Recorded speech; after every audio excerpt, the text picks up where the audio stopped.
Japan, whether it's Southeast Asia like Singapore, or maybe even Australia. Next series we have Navu playing. All right, but it's time to head into game number 3 here. Aaron versus Che0nsu.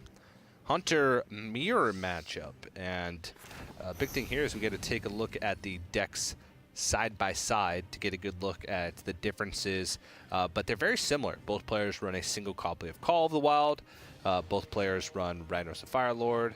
Both players run a Tundra Rhino in their list. The differences come sort of in the mid-game, I believe. There's a Stranglethorn Tiger in the deck from Che0nsu. Love it. I love Stranglethorn Tiger. I think it's an underrated card. We mentioned how Deadly Shot doesn't really impact too much a lot of times, but in Hunter Mirrors, when you have Deadly Shot against the Stranglethorn Tiger, it's pretty impactful. You want to call out, by the way, that Che0nsu's list is playing the injured Cavaldier Desert Camel Wombo combo with also Acidic Swampoos. So you can see that his deck is definitely out of the ordinary.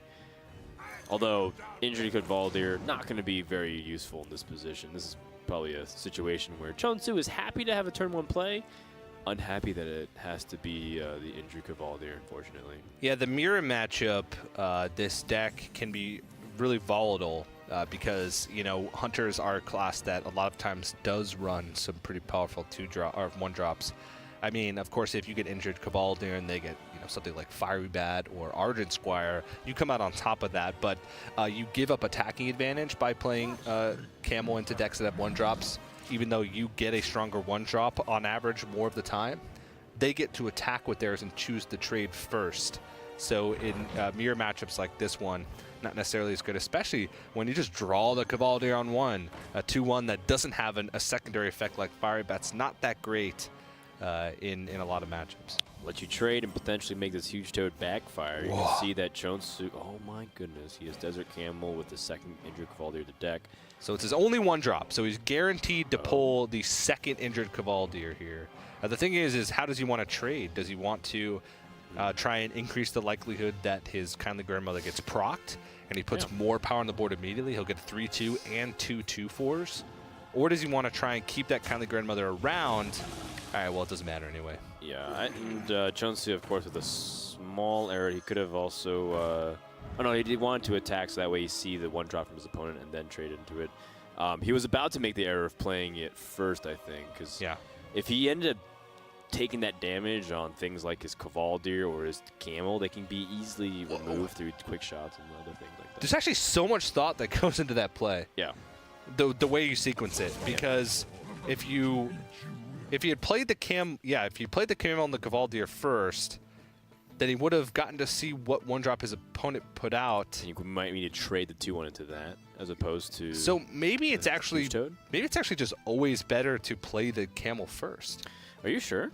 Okay, well, okay, so... I think it's actually better to trade first, because if the Kindly Grandmother gets popped, it's actually not a bad situation, but then... But if the Kindly Grandmother gets popped and he gets a Fiery Bat, which you know he has in his deck, then you don't get the 1 damage, and you don't get to trade into the Fiery Bat gets a free trade into your your Wolf from the Kindly Grandmother. So by playing the Camel first, you increase the likelihood that the Death Rattle from the Toad goes onto one of your 2-4s, so that way no matter what he pulls, you're guaranteed, or more likely guaranteed, to be able to trade into, say, a Fiery Bat to guaranteed get that proc, get that kill. So I don't know. I think you're right, actually. It's a really complicated, turn 3. It actually makes a lot of sense, because if your opponent's able to deal with your 2-4s afterwards, they're going to deal with it. But I think you're right. In the event where the Fire Bat came out, you needed that 1-1 to trade into a 2-1. But because of the Argent Squire, it ended up not being a non-issue there. Che0nsu sees that his opponent has this Infested Wolf. I actually think Freezing Trap's not a bad choice here either. Chooses instead to just play the complete board control game is fine, considering that his hand has a lot of strong plays too, with Animal Companion, Freezing Trap on bigger minions. Also, I think this is an interpretation of what his opponent will do in the following turn. When your opponent coins out Infested Wolf, he doesn't actually have very clean hand in general. He might be setting up for another 4-mana play. Yeah. So by setting up the bow first, you actually get an additional charge, so that Freezing Trap on the Infested Wolf will be even that much more deadly. And you also have to look at how Hunters play. they really want to play on curve. The deck needs to play on curve. And if your opponent coins out something, like you said, it means that they have a planned play for next turn, which is usually a 4-drop. If you just freezing trap, you open up an opportunity for your opponent to play Houndmaster on the Infested Wolf and not attack, which means you have to make really bad trades into a 5-5 with 2 4s and a 3-2, which is really, not a situation that you want to be put in. So he goes ahead and removes the Beast off the board, which is the important thing, knowing that his opponent looked like he was planning for a turn 4 play. Yep, very good observation.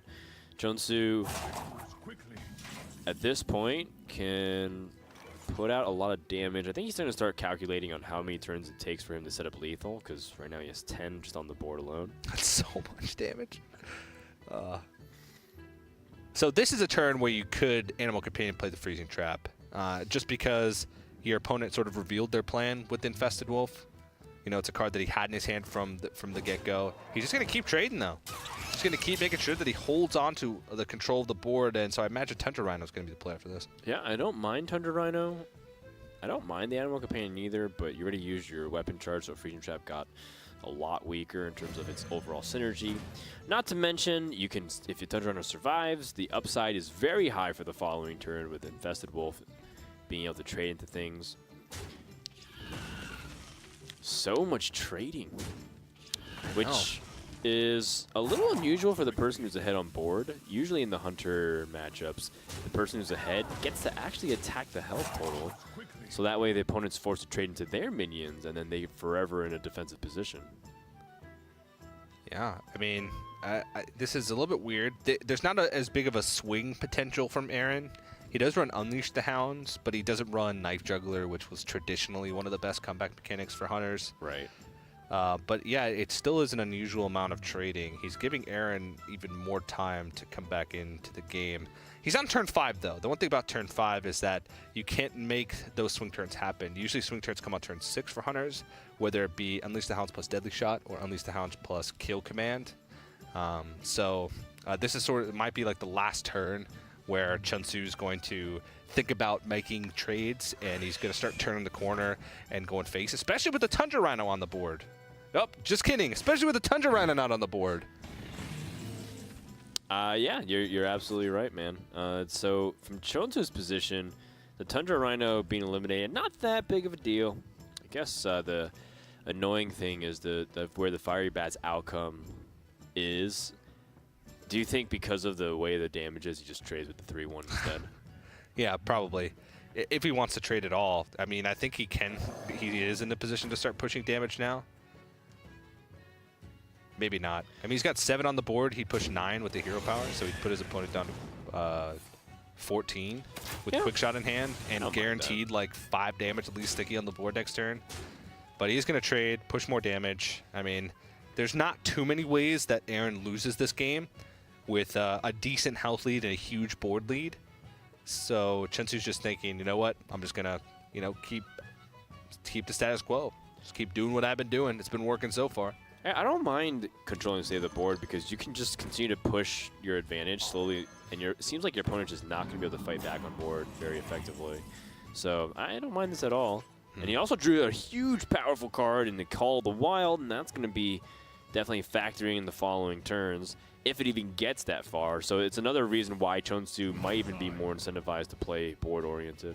Yeah.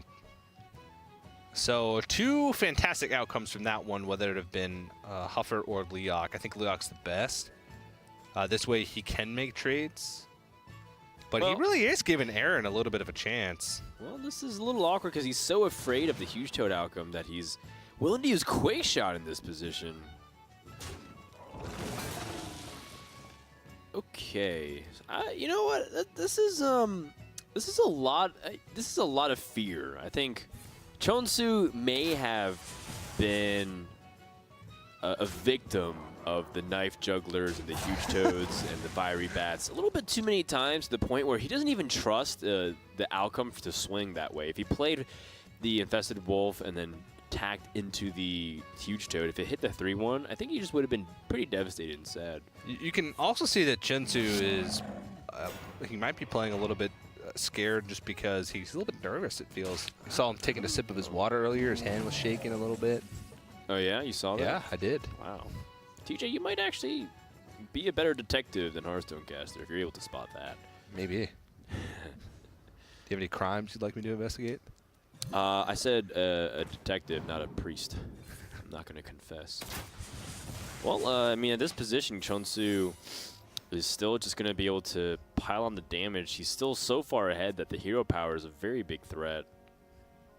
However, Aaron does have an interesting counter to the freezing trap through the Tundra Rhino. And that way he can attack with the Tundra Rhino, have it bounce back, play the Fiery Bat, and actually somewhat control state of the board. But the problem is that Call of the Wild on the other end is actually just going to wrap up the game. Yeah. If he doesn't do something dramatic here. It's going to be really tough to stop. Call of the Wild, of course, if you have been keeping up with Hearthstone, was changed. It now costs 9 mana. Still included in most Hunter decks. A lot of players have gone to a 1 of because, you know, cards being increased by 1 cost, especially in the late game, can have a dramatic effect on the way you curve out in the later stages of the game. So Ragnar's the Fire Lord has been a common replacement in that slot for the second Call of the Wild. And both of these players have made that switch, but still a powerful card nonetheless. Yeah. I mean, it's 3 Animal Companions rolled into 1 for the exact cost as 3 Animal Companions would be. Which it makes sense now. And it's still a really powerful swing here. Che0nsu, I wonder if he's going to play board again and just straight into Tundra Rhino. He's been doing it all game, and Tundra Rhino is one of those minions where you don't trade into it 1 time, and that's the time that it punishes you to no end. That's right. And Aaron picks up tracking. I don't know what he's going to be able to dig off the top, even if he picked up Ragnaros. Oh, Call of the Wild being 9 mana. The irony at 8 mana remaining. Unleash the Hounds is interesting. If he's able to deadly shot Misha, then he has 3 Hounds.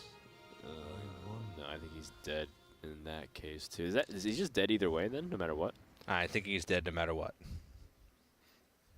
I think he's gonna at least mull over all of his decisions, but probably right here. Because Unleash the Hounds won't stop the damage, and he's working with almost no health remaining. Even if you kill the Infested Wolf, it's still the same amount of damage because the 2/1/1s end up getting